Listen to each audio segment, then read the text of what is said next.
Inulan at binaha ang ilang lugar sa Visayas dahil sa bagyong Ferdy at Habagat. Sa Negros Occidental, mahigit 6,000 residente ang inilikas. 5 pasahero na isang tumaob na bangka naman ang nasagip sa Busuanga, Palawan. Narito ang unang balita. Dahil sa malakas na hangin at pag-ulan na dulot ng bagyong Ferdy at Habagat nitong weekend, tumaob ang bangkang yan sa kayang 5 tao sa dagat na sakop ng Busuanga sa Palawan. Ayon sa mga otoridad, nasagip ang mga pasahero at nasa ligtas ng kalagayan matapos rumesponde ang ilang volunteer. Galing daw sila sa bayan ng Culyon at pauwi na nang mangyari ang insidente.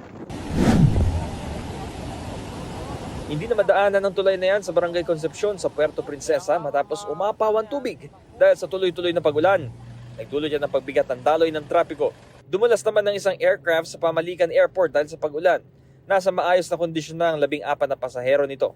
Nalubog din sa baha ang ilang lugar sa Barangay Sandoval sa bayan ng Batarasa.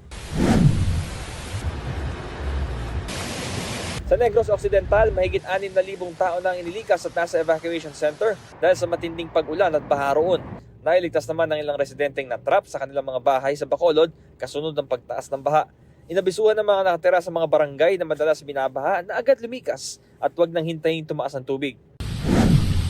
Sa Boracay naman, pansamantalang sinuspinde ng Malay LGU ang ilang water sports activities dahil sa masamang panahon.